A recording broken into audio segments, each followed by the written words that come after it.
Our tale of the tape for this light heavyweight tilt. Now for the official introductions, here's Bruce Buffer. Ladies and gentlemen, this fight is 3 rounds in the UFC light heavyweight division. Introducing first, fighting out of the blue corner, presenting the former UFC heavyweight champion and the member of the UFC Hall of Fame, Mark the Hammer Coleman! And now introducing his opponent, fighting out of the red corner, he is the former UFC light heavyweight champion and the member of the UFC Hall of Fame, the People's Champ, Tito Ortiz! Ready to fight? Ready. Oh, it's always good to be here in H-Town, Houston, Texas. We are live at Toyota Center tonight. DC, this is a venue that has been good to you and your team, and we'll see who can make some more UFC history here tonight. Houston is a great fight city. People think of Vegas, Brazil, Canada. Sometimes Houston gets overlooked, but some of the biggest fights have happened in the Toyota Center. This is a great fight venue for all UFC fights. Nice jab by Ortiz. Oh, single collar tie here. Sets a blow right there, DC. He's rocked. That was a beautiful hook. It landed perfectly, and it hurt his opponent very bad. Ortiz has got a lot of weapons on both sides as he switches his stance here. Unable to connect with the right. And now leather being thrown on both sides. Well, informed speculation says he's going to try to set up another hook here. Stuffs the takedown, no problem. Immediately gets the underhook. Fighters separate from the clinch now. Great punch landed with so much power. All right, so perhaps he's going to have to address something defensively. There is a legitimate cut around his eye. Yeah, he can cut on the eye from that last strike. He's got to pay attention now before it gets worse. Coleman's nose is bleeding now, so we'll see how he handles that adversity, but nothing ideal about it here in the middle of this fight. He's still attached to his body. The last time I saw an uppercut like that, it was Overeem versus Ngannou, and you know they still haven't found Alistair Overeem's head. Just opening up on him now. Big left hand. Left hook, right hand. There's that left hand. Pretty good position here with the single collar in the clinch. All right, so now we start to see some redness underneath the elbow. You got to think he's going to continue to attack the body with all of his strikes. Well, his opponent has not done anything to deter him. He should keep doing this, keep going to the well until his opponent finds an answer. Because right now, he seems lost to it. Really good job by him there to raise the guard, DC, and block those shots coming his way. He does a great job of blocking all incoming strikes.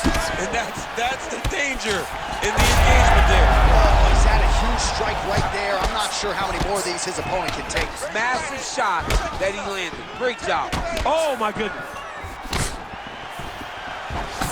So the blood really starting to flow. Every time that area gets targeted, that cut's getting worse. It's getting worse and worse, and you see the blood starting to come down.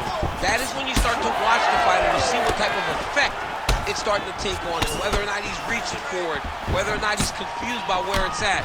You got to start to watch his reactions now as we go forward. Really smart approach by the offensive fighter, badgering that cut. More blood by the middle.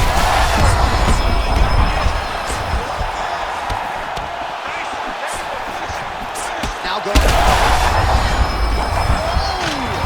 Boom! His double leg shot. Slams his opponent to the ground.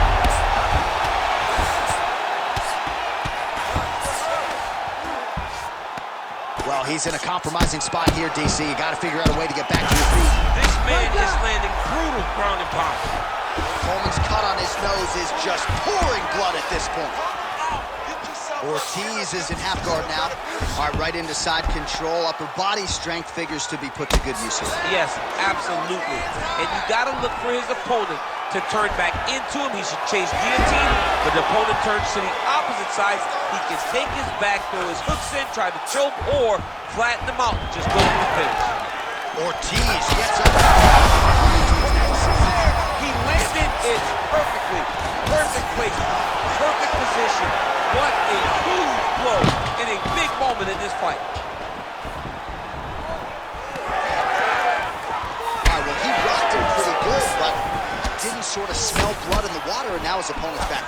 I mean, blood's in the water. You got to go and get it. You got to go find the finish.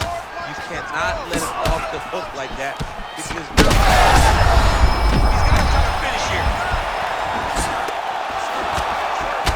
Coleman's cut on his nose does not look good. Actually, it looks really... Shot a double leg. Oh, slams him down with authority, DC.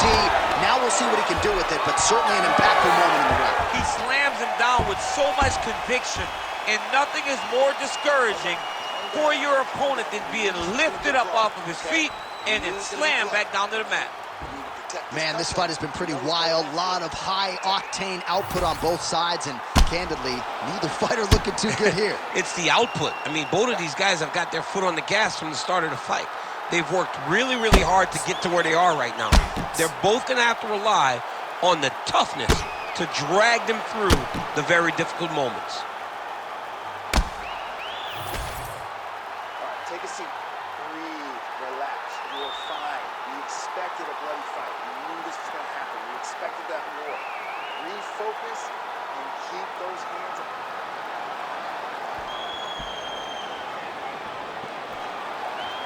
You ready to fight? Ready. All right, round two. This crowd is going sick after what they saw in that previous round. Truly an all-out brawl, seminal moments on both sides, and the fight is still going on. Great moments by both of these fighters. Let's see who can continue down the path and really try and finish this fight.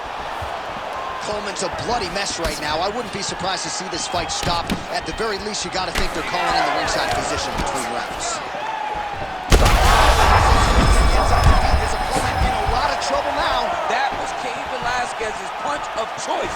Every time he landed that overhand right, he hurt people bad. This guy has his opponent hurt very badly again. Back and forth we go. It takes two to tango, and man, have these two individuals tangoed tonight. I might run it back at some point, no matter how this one ends. It's one of those fights where when you look at these two and the damage on their faces, the work that they have both put in, you realize and you appreciate what these fighters do inside the octagon. They're both hurt. They're both beat up. And both of these guys have shown a tremendous amount of resilience to put themselves in position to win this fight. Vision is compromised, there's no doubt. And now he's got the back. Ortiz is able to flatten him out now. This could be real trouble now. Pretty athletic off his back to avoid that strike from the top. Big shots landed by him now.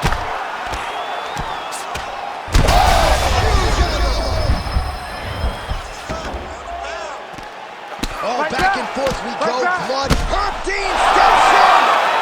Oh, my goodness. What a fight. Just a relentless effort out of this fighter here tonight. The ref had no choice but to step in, and that is how you leave the judges out of it. All right, let's get you some replays now. Certainly a lot for our replay guys to work with in the truck. This was a clinic tonight in terms of mixed martial arts acumen in every realm of the game. And once he got to the top, he started to land brutal ground and pound until the fight was called off. Just a dominant performance from the top position. Bruce Buffer is in the octagon with the official decision. Ladies and gentlemen, referee Herb Dean's called a stop to this contest at 1 minute, 43 seconds of round number 2.